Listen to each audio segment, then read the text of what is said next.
I am Carl Dix, longtime revolutionary, follower of Bob Avakian, and I'm going to be the moderator for tonight's program.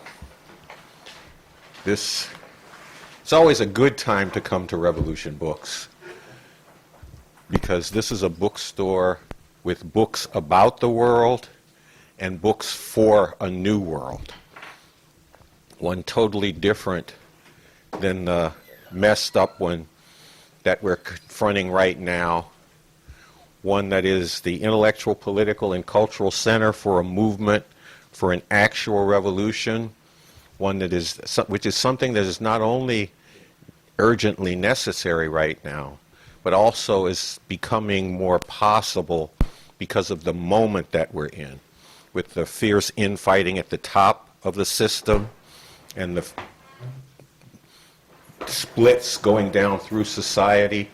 It's a time when those of us who see the need for revolution have a real urgency and a real opportunity to spread the message of that revolution, that all of these problems stem from the nature of this system that we're living under, and that things don't have to be this way. There is a way out, and that way out is revolution, and to spread among people the leadership we have for that revolution in Bob Avakian, the author of a new framework for human emancipation and whose work is the beating heart of our store here. Tonight is an especially good night to be in Revolution Books because we're having the first of two bookend events for the Brooklyn Book Festival. We've done this for a few years now, and we're especially happy to have two debut novelists here with us tonight.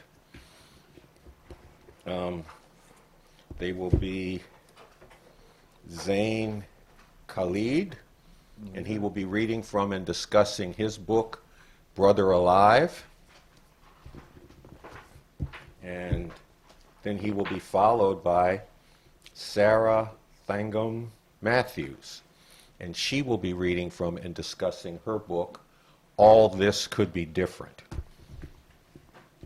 We're especially happy to have this kind of work being read from and discussed here because these are both works that deal with the question of migration from around the world into the U.S. What is it that drives people to do that? What do they confront once they get here? How does that fit into the whole world? And we especially like to be talking about the whole world and getting into it. So we're glad to have both Zain and Sarah here. Zain Khalid has been published in the New Yorker and the Los Angeles Review of Books, among other places. Thankam Mathews, her book, All This Could Be Different, has been long listed for the National Book Award and was named the best book of summer by NPR, People, and LitHub. And they're engaging conversationalists, which is part of why we were late getting back. We got a little into it over dinner, but we're here now, and we're ready to get started. So with that, I'm going to bring up Zain to begin, and if there's anything you want to say about yourself and your book, well, hey, you got the next set of time. We were very brief in what we laid out here.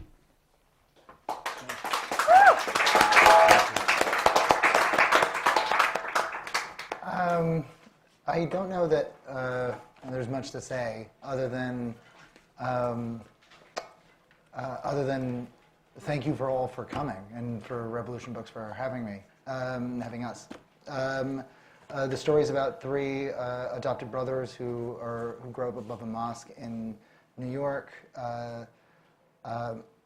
They are raised by an imam who ends up abandoning them as they reach adulthood.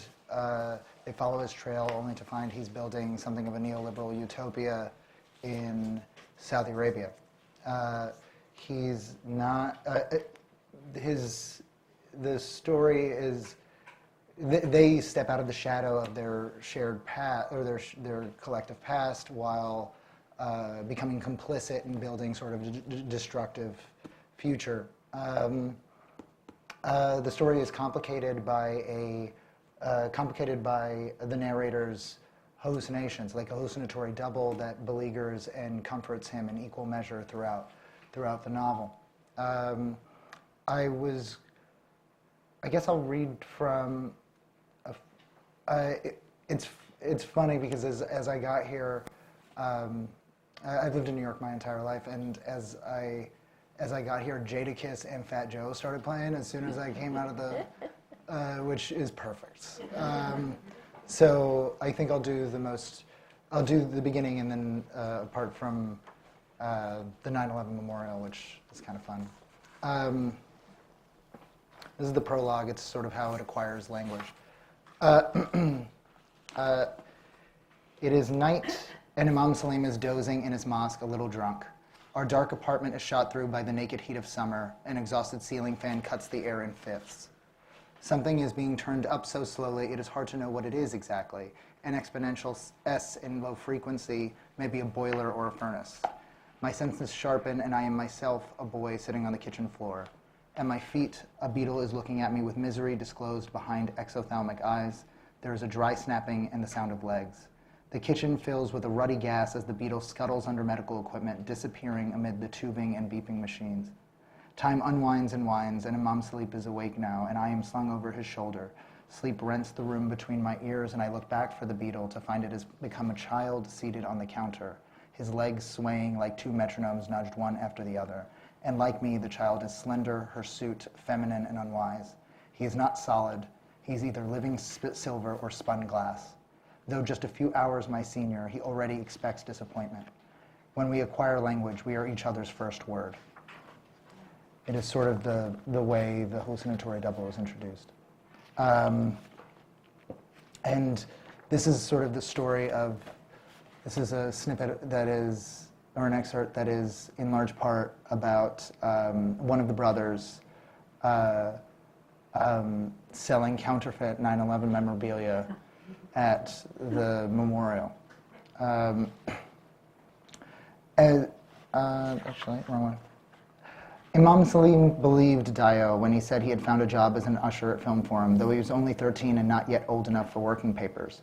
It's possible Dio was preying on your grandfather's nostalgia. Film Forum is where Salim had watched his first movie, a movie he loved and forgotten, written by a writer he admired and forgotten. Or perhaps your grandfather's own lies made him sensitive to the sound of ours. In any case, the truth was that Dio, quarrying a digital mine of conspiracy theories, came upon a website selling counterfeit 9/11 memorabilia, booklets, coins, collectible plates, even mouse pads. Naturally, your uncle had decided to hawk these tragic souvenirs to unsuspecting tourists visiting what was left of the World Trade Center. As frequently happened during summer vacation, I accompanied him in the roles of partner and double agent. We reached Fulton Street at noon, ambling to the viewing platform the mayor had arranged for rubbernecks, amid a throng of intrepid Europeans with branded tote bags newly purchased from museums along Central Park. Dio pushed the duffel bag of bootleg inventory into my ribs. I'll re-up when I have to. The duffel was heavy and bulbous. I leaned it against a wreathed easel and photographs set up to honor first responder William August Corrigan. Why don't you take some more? I said, fanning a few booklets. But if there was anything Dio hated more than interruptions, it was holding things for longer than necessary. He needed his hands to talk, did I feel him? And the talking, in this case, was selling, and he needed to sell at least $100 worth to make his money back, money he had borrowed. A couple hurriedly approached the viewing deck, an operation that appeared only a shade more legitimate than ours. Dio leaped in front of them. "Sprechen Sie Deutsch?" he asked, gesturing with his splendidly free hands at the black, red, and yellow drawstring bag the woman wore like a breastplate or a child. "Ja," she answered, while putting her body between Dio and her husband. I didn't expect my brother to know or speak German, and what followed was a blitzkrieg of language spoken so hastily it was hard to identify words or sentences amid the clacks of construction surrounding the memorial site.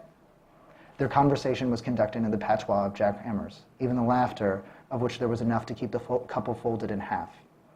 He had put them at ease.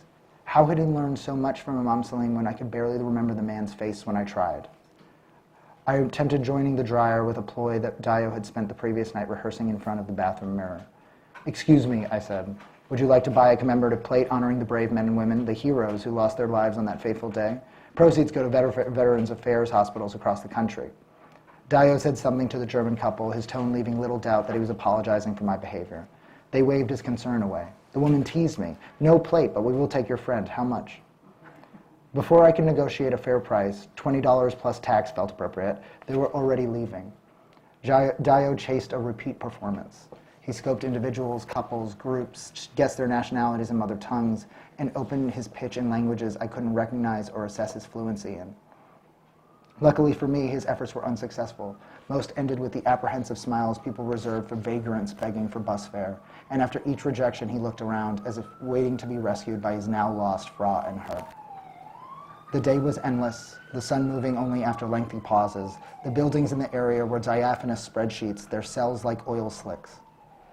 A mosquito flew into the duffel bag, moving my mind to the failure of Imam Salim's recent pesticide bomb at Occident. The insects were still omnipresent. Just that morning, I'd found a dehydrated water bug nestled in the foot of my shoe. Feeling my skin rise, I shook out the bag and scratched my heel.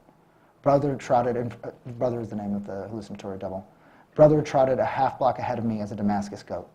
He tried headbutting a boy a little older than me who was wearing a pair of intentionally ugly pink and peridot sneakers. Peridot.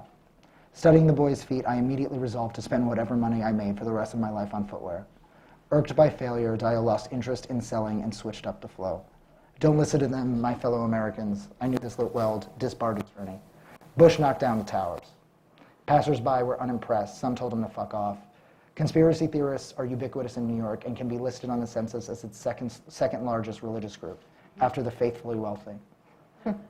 Dio's attempt was less remarkable than a subway ride. At least the mariachi bands were charming when they honked and shuffled through your car. This right here was hackneyed. But once he identified their disregard, he was able to try a more direct gambit. Allahu Akbar in the name of God, the most gracious and the most merciful. Now he had their attention. After centuries of Western subjugation, my brother struck a blow against a neo-colonialist Zionist regime that has had its foot on our neck for too long. It was my turn to apologize for his behavior. I told the first responder, William August Corrigan, that Dio didn't mean to be insulting, and that if Mr. Corrigan had personally known a true showman, a born opportunist, he must also have some idea of the power of what I was dealing with. David affixed the aim of his slingshot squarely at Goliath's forehead and drew blood. He kept going. A loop of spectators coiled around Dio 3 times over. They looked at him, then at the negative space where the buildings once stood, then again at him in sly disbelief. This was interesting. This wasn't something you'd find on the subway. You'd have to travel to the far west side of Midtown, where Manhattan makes room for gas stations and car washes and the mentally ill, or at least it did at the time. I couldn't see Dio through the thicket of limbs, but I could hear him. In Surah At-Tabwa, Allah warns, an ashy crackle pipped from a nearby policeman's belt, followed by the voice of the man on the other end. "You can't be serious," the officer said, starting toward the crowd. I moved between the spectators to face my brother. "We need to bounce." Dio frowned like the boy he once was. His dejection was short-lived, interrupted by the ripples of elbows made by the officer pushing into the crowd. Dio looked away almost gracefully. He cavorted down West Street, barely turning back to yell, "Come if you're coming." I went. I made a running deposit of the unsold evidence into a trash can as we bowled through the financial district. As we hurtled past the former stock exchange, Dio looked over his shoulder. His eyebrows rose in surprise to find me in lockstep. I was proud, if a bit offended, at his low expectations. William Street became the aptly named old slip under our feet, leaving us next to the FDR Drive sans armed pursuers. He slowed to a stroll and let out a corroded scoff. "Bet you haven't done that before." "Bet then." He scanned me for the bag and shrugged. We sat on a bench in the building square, catching our breath. A hot dog man scowled at us, correctly inferring hunger and empty wallets. Dio walked over to him, said a few words, and the man was moved. Seconds later, meat was tonged into buns, followed by spurts of mustard and relish. Dio graciously promised to return the next day with payment. Before he could turn back, the man yelled across the street in Hindi at a Nuts for Nuts vendor. 2 bags of honey-roasted peanuts were pitched over a line of cab hoods and handed over. I ate my hot dog too fast, resulting in the show of fraternal alarm. "Slow down, it's not the 4th of July." Dio took out the 2 waxy pouches, their insides powdered and sweet. "Dessert?" As we ate, the ferry we would take home foghorned its arrival. "Look," Dio said, motioning with his crumb-covered chin to the name written across the bow. Spirit of America. Isn't that hilarious? You know they made that with steel from the towers. I smiled, guessing he meant the ferry seemed to be falling apart, its windows begrimed, its hull patinated and peeling. But Dio was after a different meaning. What spirit? A collective spirit needs a people. Are you American? Have you ever felt American? I knew the answer instinctively. No, I don't think so. Of course you haven't. I'm not American. Salim isn't. Isola isn't. No one is. Not that we're anything else, but this idea to pledge yourself to any nation state, to a culture, to an identity, to these old and corrupt ideas, it's a fucking disease. And it'll rot our brains if we're not careful. He yells at the ferry, just fucking sink already. During our 6 years at Hunter High School, we would board the Spirit of America hundreds of times. And at the beginning of each ride, Dio and I laughed, half wishing the ship would suddenly capsize, leaving us and its passengers to drown. That's it.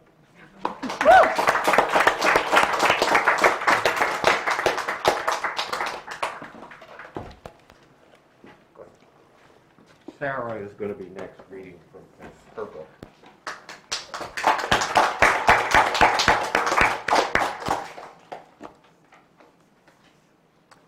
Do I speak into this or just? No, you're loud, you're home. Hey everyone, it's such a pleasure to be here. Thank you so much to Revolution Books for having us. So I'm going to read 2 sections from my debut novel, All This Could Be Different. And the first is the opening.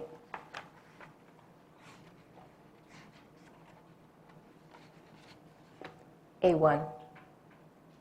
I would like to tell a story of a different time. I was 22, a teak switch of a girl. I had finished college. There were not many jobs. The economy had punctured like a tire. Obama had won a second term. He said, jobs, healthcare, national healing. He said Trayvon Martin could have been my son. I was moved by this, thought that sort of imaginative exercise bravery. I would listen to his speeches on NPR as I dressed for work. I had found a job. This set me apart from my college friends. I was a consultant, or going to be, this despite my RD degree. A consultant in training, 3 toddlers hiding in a suit. I did not consider myself a sellout. What I felt was that I had been saved from drowning. My classmates without jobs had moved in with their parents, were working unpaid internships at noble nonprofits. I wish them well. My parents were not with me, had left me to make my way in the new country. I was glad they did not, for now, need me to send them money. They had before. My client was a baobab of a corporation, Fortune 500. They made car seats, heating units, pedometers, batteries. My boss demanded I wear pantyhose. You are a contractor, he told me, no benefits. Women who work for me wear makeup. That is how it is. My men wear suits. You must dress better than the clients always. That is how they know we work for them. We get the client to their definition of success. People only want to hire a guy when they want to be him, a little. Remember that. Try some makeup, just a little, nothing tardy. I listened dutifully. The pay was only okay. Billable contractors' wages, this despite the 50-hour weeks. I had to file self-employment taxes. But my boss liked me. Early on, he called me his rock star. This was funny to me, since in actuality, rock stars get on stage, perform, fuck many girls, rock the hotel room. I, meanwhile, sweated competence, a hungry efficiency, waxed my arms, radiated deference, never met a Gantt chart I didn't like. He had first offered me $19 an hour. His firm was tiny, only 9 people. I said, thank you, I will think on it. I walked to a good restaurant in my college town and drank a full glass of white wine in the middle of the afternoon. I called him back. I said, hello, Peter. I have another offer, but I want to work with you. Would you consider 30? In the space between the gin bottles, the mirrored bar showed me a soft-featured girl, skin the color of Hennessy, eyes vacant with fear. My boss said, like a god granting a boon, 23 an hour. You will relocate to Milwaukee, where your client is. I will pay for your apartment. That sounds great, I said. May have added, I'm honored to get to work for you. All nonsense. Once I hung up, I punched the air and yelled. I remember the restaurant is deserted, but it may not have been. This is not a story about work or precarity. I'm trying, late in the evening, to say something about love, which for many of us is not separable from the other shit. As the summer began, I moved to Milwaukee, a rusted city where I had nobody, parents 2 oceans away. I lay on the sun-warmed wood floor of my paid-for apartment and decided I would be a slut. So that's the opening. And I'm going to just tell you a little bit to ground the next excerpt that I'm going to be reading from. So the protagonist of my novel, as you have heard from so recently, is this 22-year-old, fresh out of college Indian immigrant. She moves to Milwaukee, a city where she knows nobody, and works a grueling corporate job. Her parents, for reasons the novel gets into, have their own painful history around immigration and criminalization. And Sneha, my protagonist, is someone who really doesn't dream anything for herself beyond an individuated safety. She wants to make money, send money home, be able to go to a nice, middling new American restaurant, and take the women that she goes on dates with there. And in the course of the novel, while she's exploring the, at the time, newfangled invention, because it's set in 2013, a period piece, if you will, the newfangled invention of dating apps, she meets 2 people, and one is the ballet dancer who becomes her love interest for much of the novel. And the other is a Milwaukee native named Tig, who becomes, Sneha and Tig don't strike it off romantically, but they become very close friends. And I think that's all you need to know before I read my next excerpt, which I now need to find. So bear with me.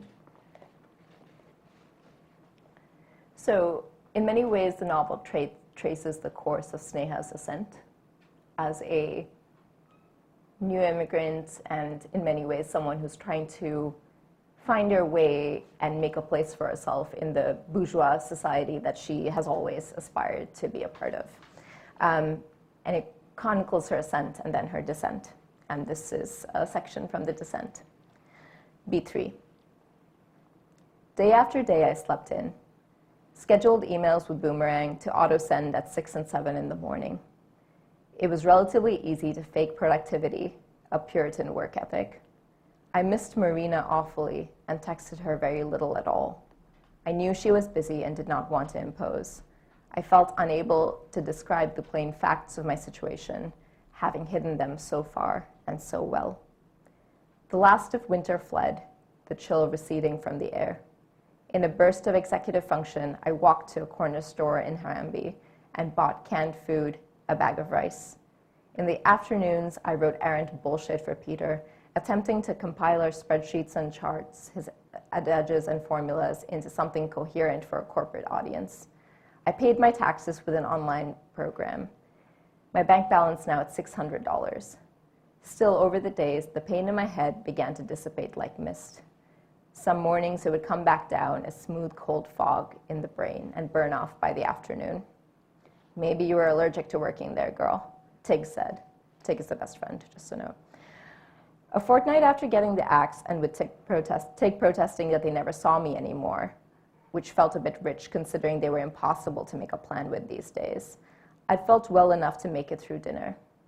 They paid for the beers, our burritos. We'd gone to the lovely, amiably peopled River West Public House, one of the 17 odd places that had rejected my application for actual paying employment. We pulled up to my curb. I want to show you something, Tig said, an uncharacteristic shyness suddenly in their face. What? I said. Ugh, Tig said, blushing. Okay, I feel dumb. Don't laugh, okay? They fumbled in their bag.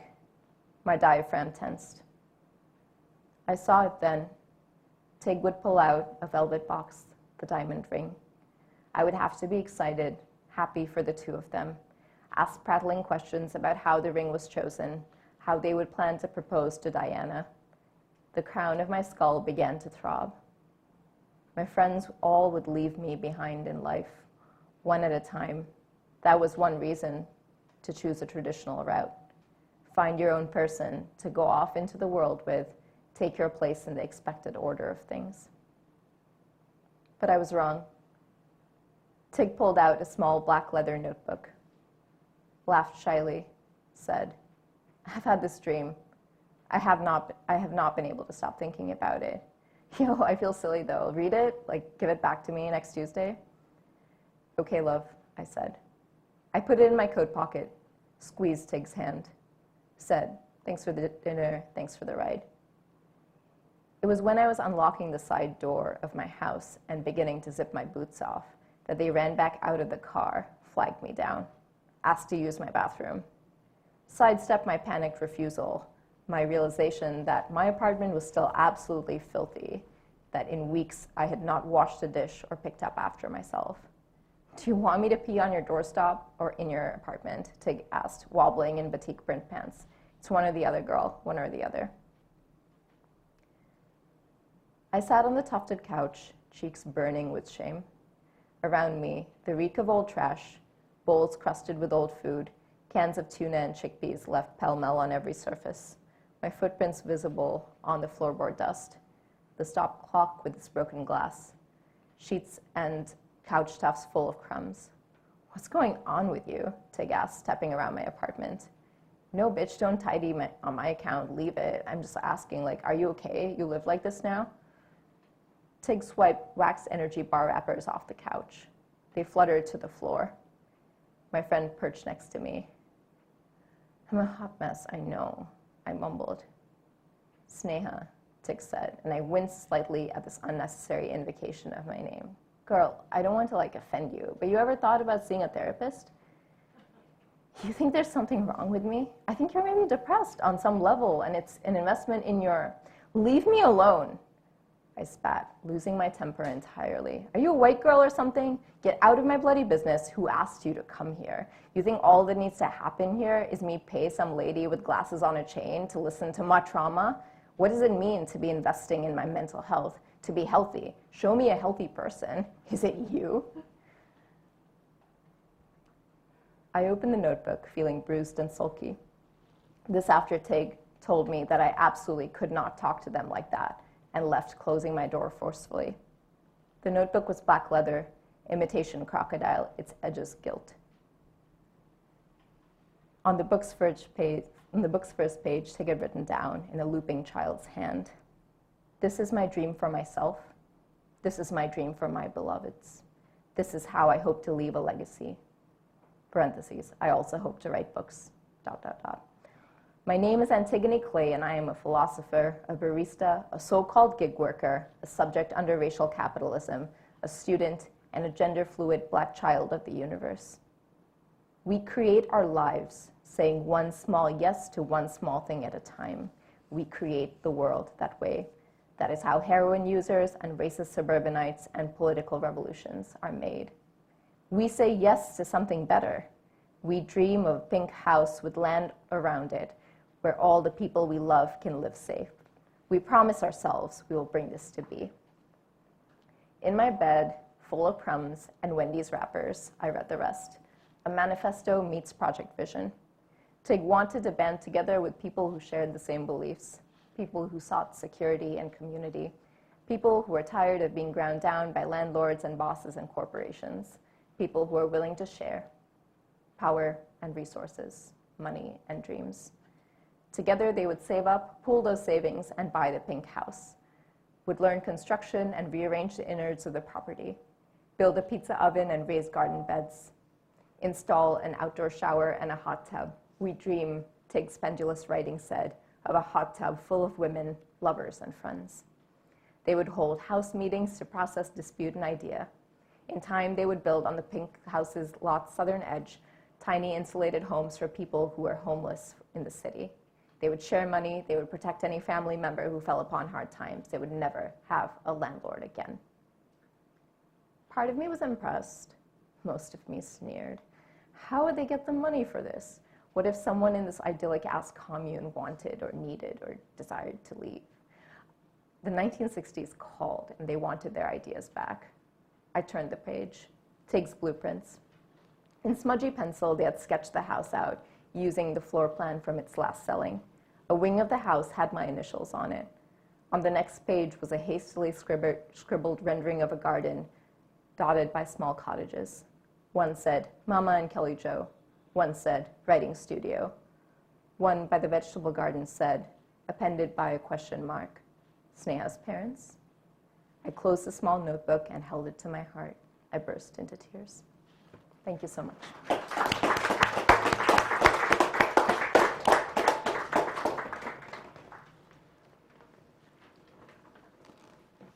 We gotta go back up. Okay, let's give our novelist.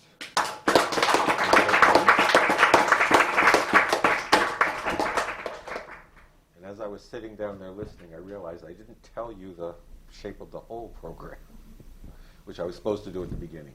What we're going to do is we're going to move this thing here, podium, off, and the three of us are going to be up here, and we're going to engage in some discussion. First, I'm going to ask a question or two of our authors, and they can respond if they want to. I mean, that's kind of up to them.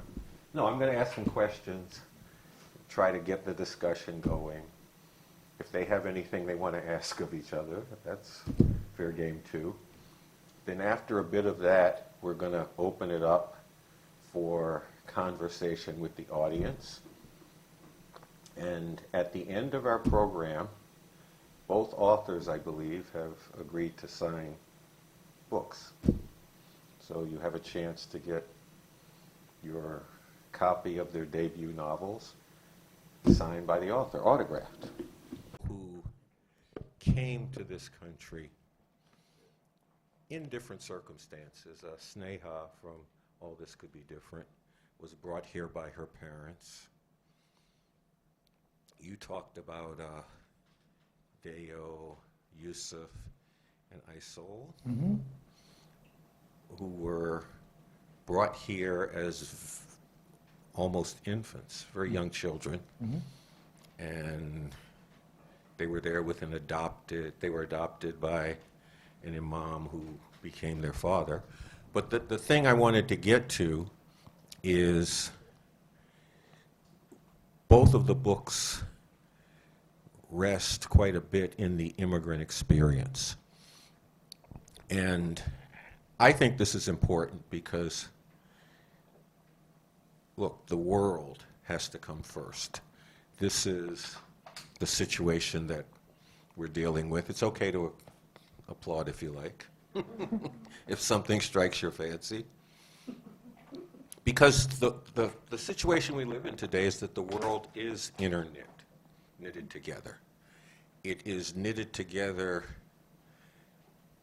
by a capitalist imperialist system which dominates the whole globe, and that puts people in horrible situations, which has a lot to do with immigration that's going on, and which will intensify, frankly, because it's not only the division of the world between the haves and have-nots and dominant countries and oppressed countries. There is also now layered on top of that the climate catastrophe and what that will mean in terms of growing parts of the world where there's no water for people to survive, other parts of the world that are flooding, other parts of the world that are burning, and that's going to be driving people. So I wondered if we could discuss that situation, how it figured into the work that you did, and how you see it, because this is one of the things that has to be stopped. We can't keep living on a planet that's getting chewed up by the way in which goods are produced and distributed. You reach a point where that's no longer possible, and they're even talking right now about that point looming over humanity. So I wondered if either or both of you wanted to speak to that. Yeah. So, Carl, is your sort of fundamental question how each of us sees the political aspects of immigration present within our fiction? Within your fiction and in the world. Yeah, no, I mean, so here's what I'll say. My own life has been shaped by migration and immigration. When I was a child, a toddler, my parents left India. I'm from Kerala in India originally. My parents left India and we went to Muscat, Oman, which is where I grew up for the most part. And in my late teens, we made this next migration to North America. And so the fact of my life has been shaped by these two great migrations, which has left me thinking about immigration, migration, what does it mean, what caused it, right? I mean, one of the things that I found myself dwelling on as a teenager, you know, that sort of like young age when you're trying to make sense of the world, was how many of the people I met who were from the US or, you know, like, I don't know, France, or like how many people who were white, to call a spade, how many of them had not experienced the sort of like transitory, like itinerant life that I had, and how many sort of Gulf kids, like other like brown kids I grew up with who were, you know, just like much more rootless. And that led me to the, you know, process of like reading and learning more about what, you know, like what shaped our global history of immigration in the last 150 years, what, particularly the role of colonialism in it. But I think that when it comes to my fiction, what I think that I'm interested, I think there's a question of what you put in a single project, whether that's a short story or a novel or what have you, and you know, what you can attend to maybe over the course of a body of work. I think my hope is that for my body of work, I will kind of keep coming back and exploring the question of immigration. But in this particular novel, what I was interested in doing was trying to figure out a slightly tweaked version of an immigrant novel, and mostly one that didn't do what a book I'd tried to write before. The trap it had sort of fallen into was kind of reinforcing American exceptionalism, kind of telling a story of, well, this, you know, young woman came here and her life got so much better. And that wasn't, you know, it wasn't my intention to, again, like, to reify a certain kind of like imperial energy, but that's kind of what happened. And one feeling I had was that a lot of immigrant novels sort of stumbled into this fallacy, unwittingly or not. And so much of All This Could Be Different, I would say, while it is an immigrant novel, it's also really a novel about addressing the fact that the world as it is, the world as we interact with it, is a made thing, and by that logic can be unmade. And so you have the story of this young immigrant who has, it's specific, it's her own story, it's not an attempt to sort of generalize about all young immigrants. And she has her own very specific story, her own very specific family history, and she's looking to find her home and her place in the world, and it kind of charts her journey through that in a way that I hope helps the reader think about racial capitalism and all that fun stuff. It's an interesting question, because I initially thought, like, I wanted to write, like, I wanted them to go east. Like, I kind of wanted the anti-immigrant novel. Like, I wanted them to, like, they are absented. They are absent of their identity. They don't really know where they're from. They have no real root, and because they're rootless, they then end up realizing that that transitory feeling, that itinerant feeling, is one that we all live with almost in regardless. Like it is this unbelonging, that whole shtick. But I wanted to see what it would look like if they went to a place, speaking of American exceptionalism, I kind of treat the West as dead in this novel. Like I kind of treat America as a corpse. And because of that, they leave to go to Saudi Arabia, and they see this opulent sort of future, only to find it is rooted exactly in the same ideals that robbed them of any semblance of agency or any semblance of they had no social mobility, but beyond, I mean, I guess they had, but like everybody kind of does, but not really. And they were trapped again, and then they're forced to build the thing they're building their own cage.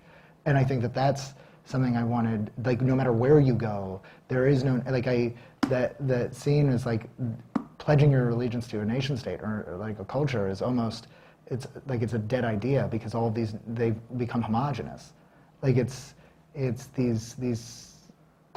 the global bourgeois has sort of created cages around us regardless. Like it's not like you can go to Dubai, you can go like wherever. You have migrant labor like forming the bedrock of society, right? Like that's who does all the real labor, and then you have like various classes above them, and then but you are still boxed in by those ideologies, like by capital, and you are asked to make a compromise, and that compromise ultimately, I think, robs you of home. Like I think that robs you of a sense of home, because if you are never allowed any real freedom other than capitulation to the state, you're nowhere. You're in a non-place. You're simply a function of your own control, if that makes sense. Yeah. So I thought of it as I thought immigration was important, but I wanted to run it backwards, because I think that this place was you can see it sort of all over the East, like all over the Middle East too. Like it's sort of this idea that, okay, what's coming next? And I think what comes next looks a lot like this. Only they might be better at it. Like I think these systems might become more efficient. Look at what McKinsey did in Saudi Arabia. I mean, like they built this futurist linear city that is completely sustainable and is diverse, but like we all die for it though. So yeah, I think that's. Okay, am I back on? Yes. Okay. I mean, there are a couple of ideas bouncing around in my head. I will start with this one.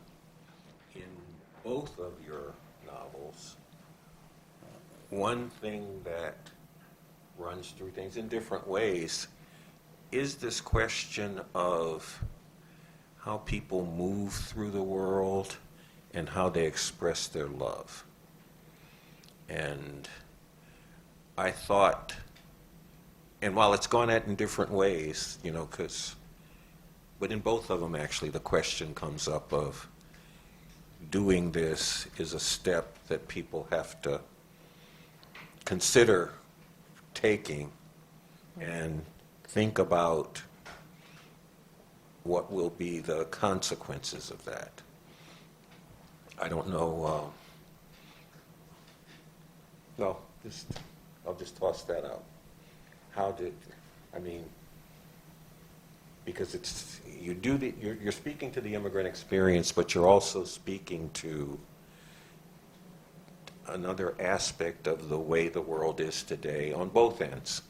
People breaking with, gender stereotypes, but also systems and other people who,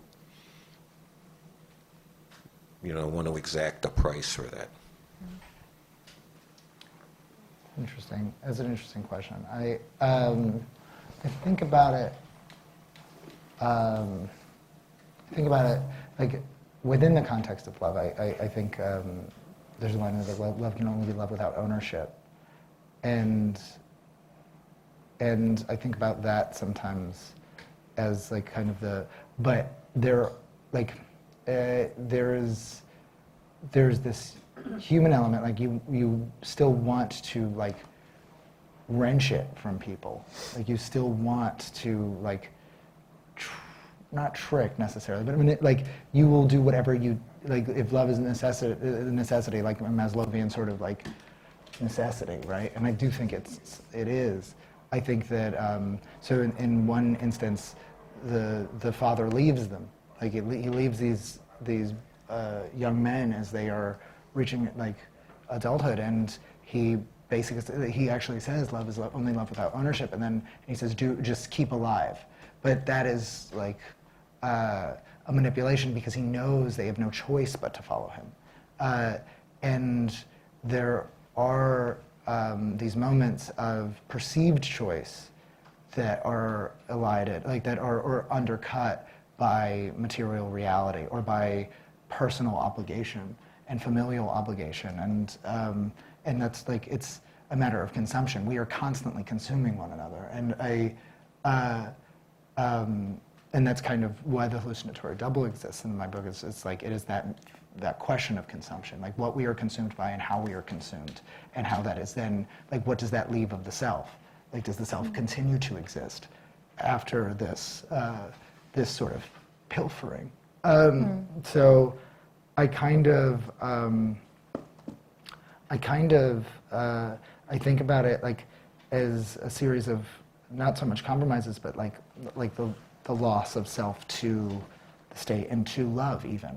I think love is both like like of course it can be joyous and beautiful, but it is also damning, and it can truly like rob us of our rob us of, I think, what allows us any individual life. Like I think that sometimes we give too much of ourselves to all these things, and like I think that there are people who love the state, right, and that leads to nationalism, right? And then like you have people who love each other too much. Like you've seen those couples, they suck. And there's you know too well, I feel like.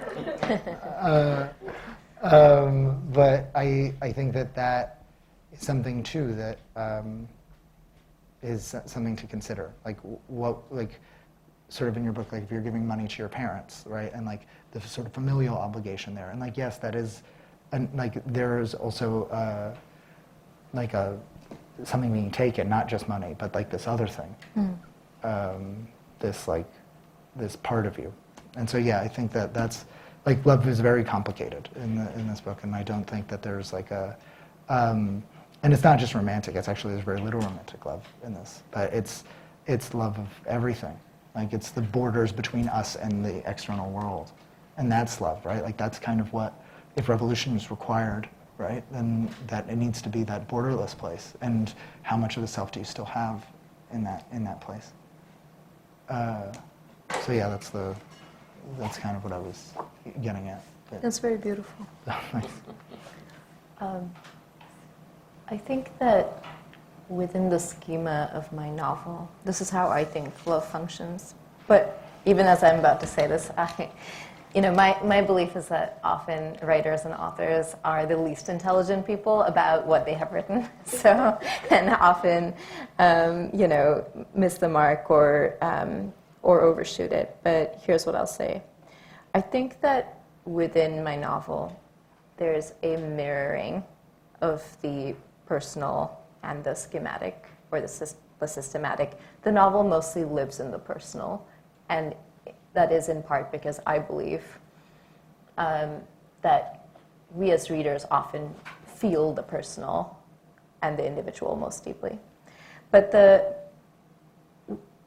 are moments where you see the conversations that Sneha or Tig are having, And then you also learn, like about things like Milwaukee's history of socialist governance, about the sewer socialists, and sort of 40 years of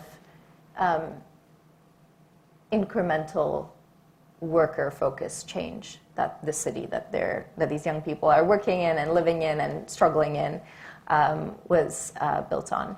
And I think that the one part of this mirroring that I think that the novel is interested in is in some ways the journey that the protagonist follows. And Sneha is someone who is prickly and aloof, who doesn't open herself up easily, and who is both wounded and really in denial of being wounded. And I think that the journey you see her navigate is, first she learns to be honest, and then she learns to connect, and then she learns to imagine, and then she learns how to make commitments.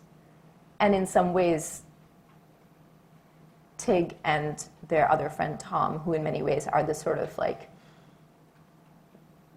dialogic, intellectual heart of the novel, you see this sequence mirrored in how these young people dream of the small, humble, but real like change that they're trying to make in their lives. And so, yeah, in many ways you have, I think, in All This Could Be Different, I think both the story of this young person who dreams so small for herself and really wants to go through life in some ways being unbothered, finding an individuated safety, and not really healing or connecting. And you watch her getting schooled by love of a very powerful kind, I would argue. And it's not just romantic love. It's not, it's maybe it is platonic love, and radical, compassionate platonic love more than anything that is sort of powerful in this novel, or attempts to be powerful.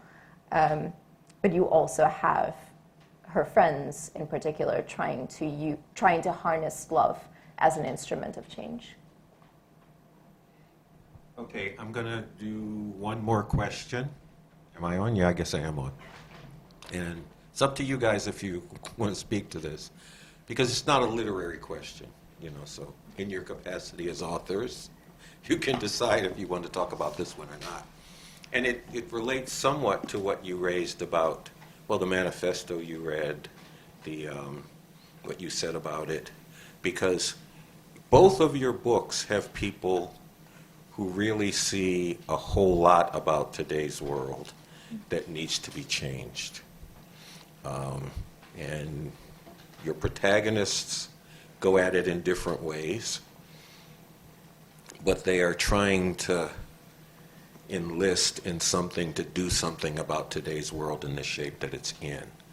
And I guess I wondered what you thought about their efforts. You made the point about small, personal. And there's a question of, is that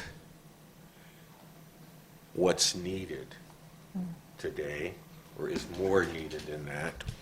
What would your thoughts be on that, including interrogation of, I don't know the answer to it, but this would be needed, that would be needed. I mean, it's up to you. And I did lay out how we saw that here at Revolution Books in terms of the Center for a Movement for an Actual Revolution, the leadership that it has in Avakian. And I've got some material I wanted to give you coming off of that discussion. But any thoughts that you have that you want to get into in relation to that? No, I went first. Fair enough. I mean, I think that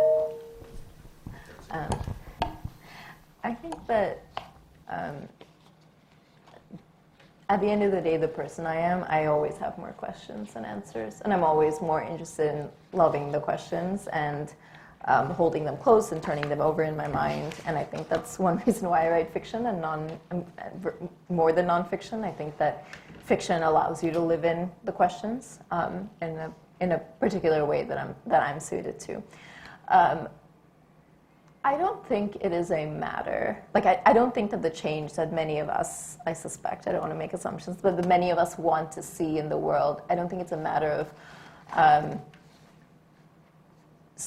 only small individual choices and changes at all. I'm not talking about sort of thinking about individual carbon footprints or any of that neoliberal shit.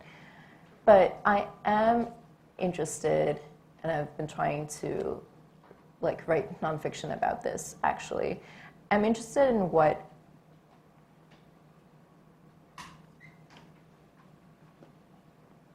I, for myself, call fractal theory. And fractals, for those of us who don't know, I'm going to give a very clumsy explanation, but it's basically a mathematical function where you have something small, you have a small pattern, and then you zoom out, and the small pattern is recreated in larger and larger forms. You see fractals in nature sometimes, like ferns are fractals. You can kind of see a tiny leaf pattern, and then that's also present at the sort of sprig level, and it's also present as the overall fern. And I'm interested in sort of a fractaline theory of change. I think that some of the most repressive structures that we live in, for example, have their roots in certain simple forms, like the form of the patriarchal family, for example, is something that you see mirrored up and mirrored down throughout systems. It shapes how governments are created. It shapes, state agencies like police. And I'm interested in this question of, can we live in different fractaline structures at the smaller levels of our lives in ways that help us imagine larger transformative change?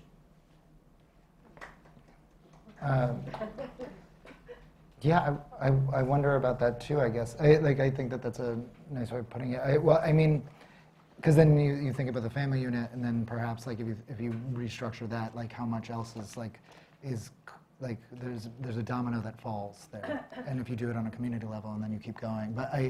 But I did absolutely interrogate. My characters are asked, would you rather build? So they end up becoming people who are helping build this futurist utopia, and they're asked very simply, would you want to be a part of a metro? Would you want to be building a metropole? If everything's dying, you want to build a metropole, or don't you? Do you want to build the thing that comes next, and then they try, and they realize all the ideals that they hold, right?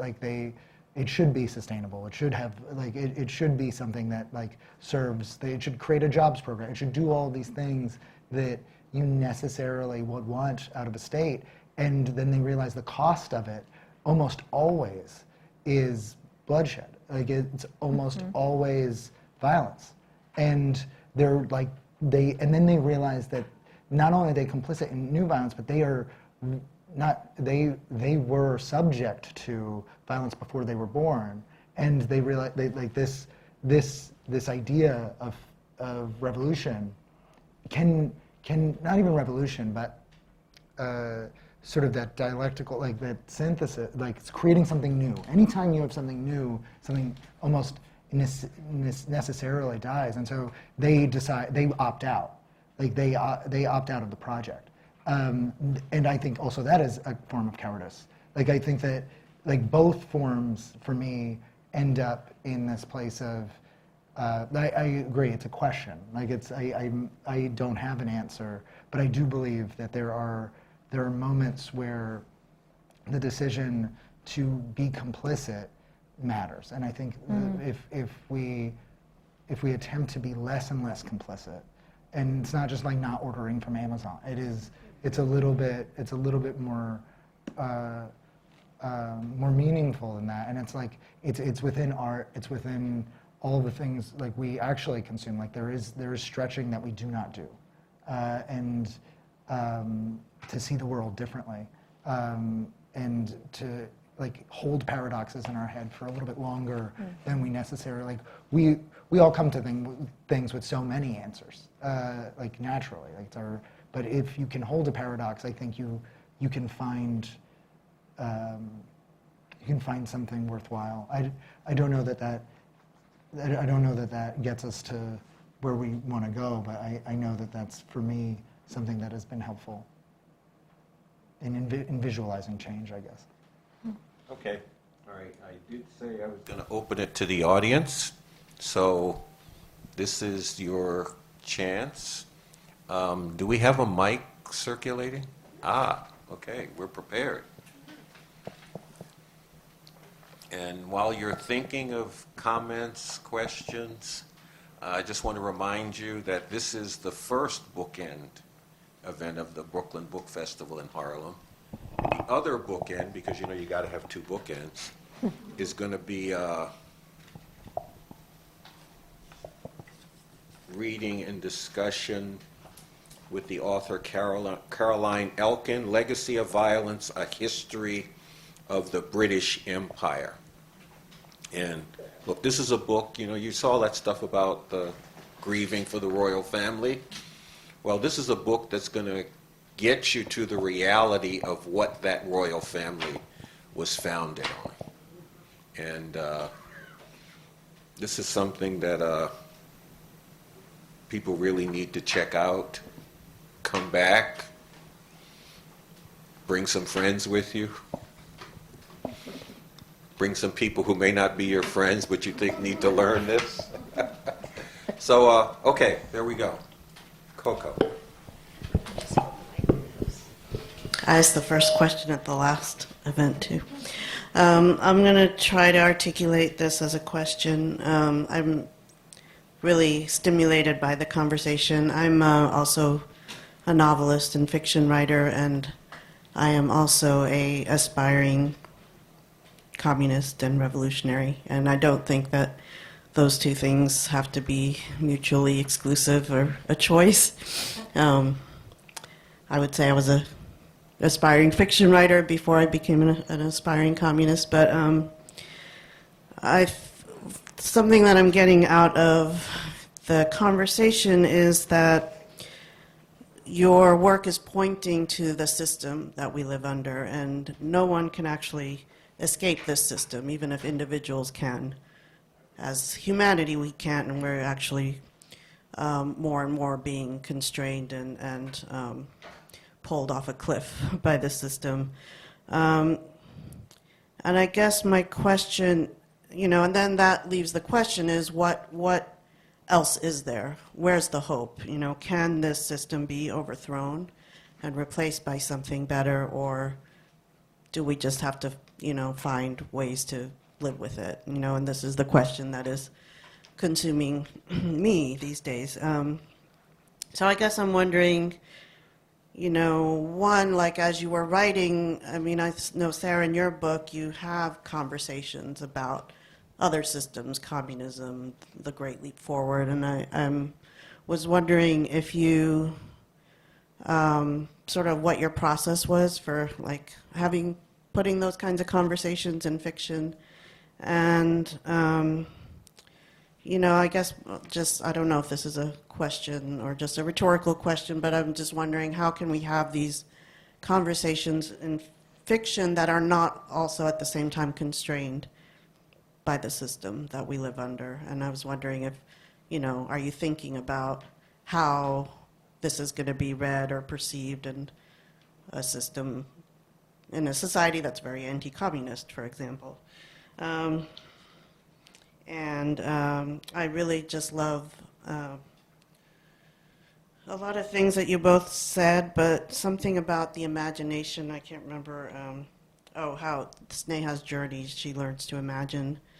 And I just want to throw out there that fiction can help people learn to imagine. And so I think, you know, those of us who consider ourselves revolutionary artists, we have a challenge before us. I mean, yes, I would agree to a lot of it. I think that there were many questions within what you said, so I'll try to respond to some of them, but probably won't get to all.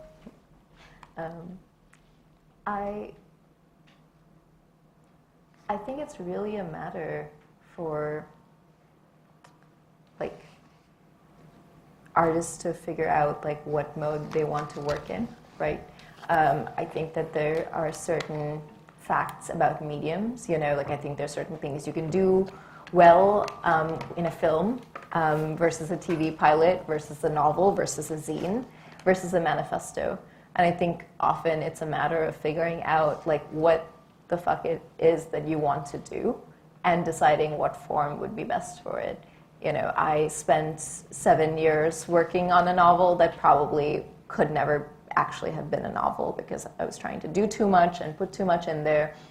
And I think that the novel, in my opinion, isn't super well suited to a certain kind of fully didactic politics. And I tried to not, in this novel, have a multiplicity of opinions and not sort of give like a right, this is the right way to think to a single character or to the main character.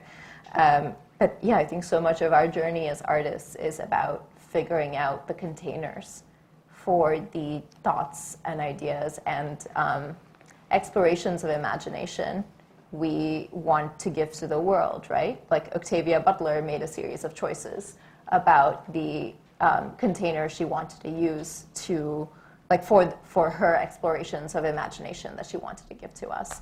I think that Teresa Hyakun Cha made a series of choices. Like I think that there's a range, like a challenging and wondrous range of experimentation that's before us. And the system, it's true that the system is hostile. Like this, if you mean racial capitalism, the system is like hostile to various forms of political thought. But there are also, I believe, like ways to Trojan horse the system. I would only add that, and we were talking about this over dinner. I think that there are moments where we should be a little careful about. Like I agree that each art has its limitation, and like a manifesto is like if this is Jeremiah, then it's a different form. But like at one point in the book, there's like for an investor presentation for this futurist utopia, they use James Baldwin quote. So it's like it's so easy to co-opt the language of revolution or not even revolution, but sort of like there's that CIA ad where that woman is extolling all of her different like manners of identity, and it's the CIA. It's like we have to start like there has to be some language can only go so far, as I guess the point. Like when the language can be co-opted and the dissent can be co-opted. There has to be, I think we have to be formally inventive in the form now as well. I think that has to start happening. And if we are formally inventive in the form, then it's not so easy to just pick it up and throw it into an advertisement for Raytheon, that I think can start to, whittle away at their power. I'm being recorded. I don't know if but start whittling away at sort of the power structures.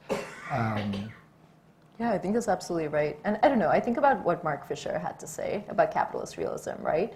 And this is something I think about all the time because we have, any of us who's older than 17, I suspect has lived through something of a cultural paradigm shift already where I don't know, I think about the number of people in my life as I walked around who would have been openly critical of capitalism 10 years ago, and the number of people who would be that way now, and the number is notably higher, right? But at the same time, I'm really struck by something Mark Fisher said, which was basically about how good, I'm paraphrasing here, but how artful the system is at co-optation, which is what Zain was just talking about, where it's you can have the next hot and sexy anti-capitalist film from A24, and everyone goes out to watch it and pays for it with money and all the rest of it, and just it can become reduced to consumerism and aesthetic. And I think that that's, one of the really wily, there are moments when I admire the system, I think of it as oh, you're good at doing this. And I am interested in what Mark Fisher said about how works of art that only do critique, that only sort of show the ills of a capitalistic system, and sort of hold it up to the light as here is this moral critique, here is the grinding poverty, et cetera, that it creates. That those works of art really just end up they're ripe for cooptation. People can be yes, I read the right books, I watched the right films, I only wear $100 sustainable sweatshirts, et cetera. But I think one of the things that Fisher said was that anti-capitalist art also needs to not just critique, but put forth, often formally, often otherwise, put forth different imagined realities that shows how untenable what we have is. Yeah, I mean it's kind of everything Adorno, post Adorno was. Art can only be a critique, right? At a certain point, Hegel said after this generation, art will no longer be it will have to be critique because but also in ancient Greece 15,000 people lived there, so what are we really talking about? But there's this feeling that when it is just critique, I completely agree. It also has to you still have to accede to beauty. You still have to be assume that language, the form, the sentence in this case has to matter.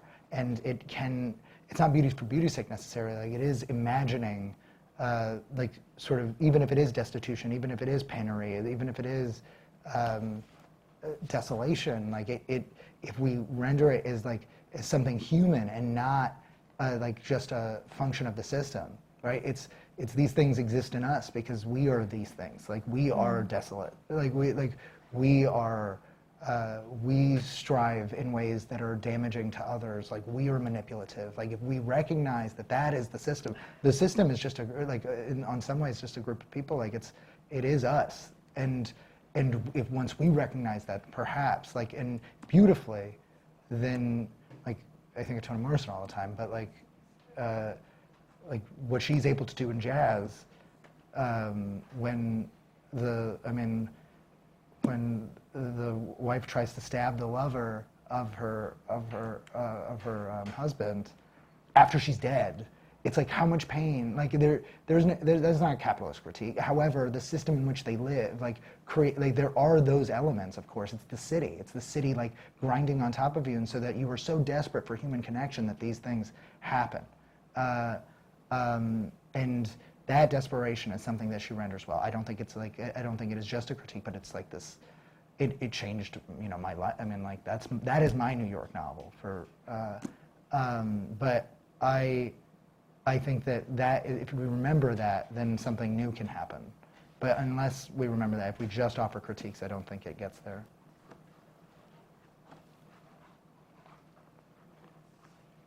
Okay. The mic is still open.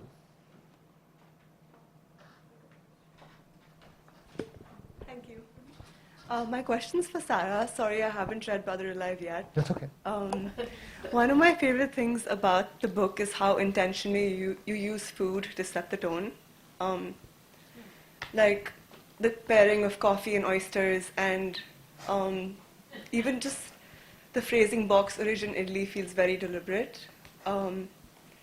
And that moment where you realize that you've never actually seen Tig read a menu. So was this a conscious choice that you made? And I guess how would you describe Sneha's relationship with food? Ooh, yeah, I'll be brief only because I suspect we are low on time. But yeah, it was a semi-conscious choice. I think that basically there was this period when I was writing let's say the first 50 pages of a novel where I was operating in a kind of dream state where I just really did whatever I wanted.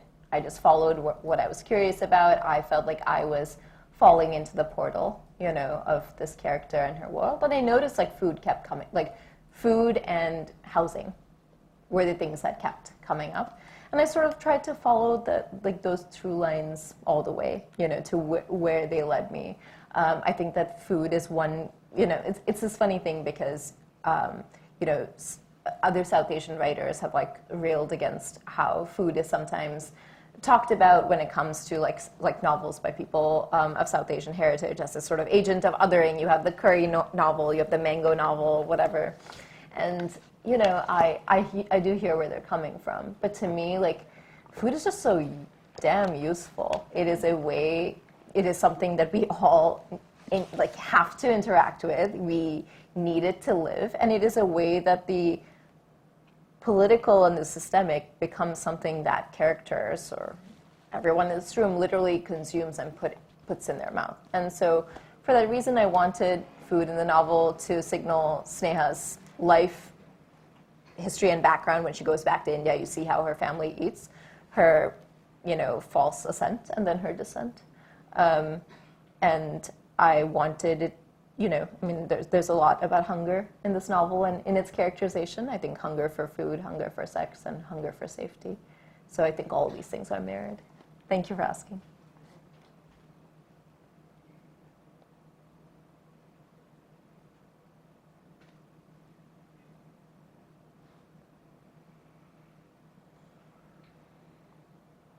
Okay.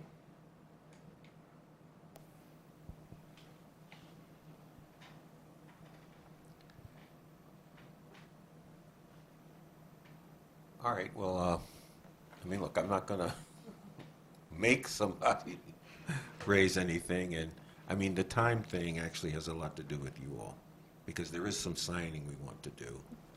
And we do need to move to that at a certain point.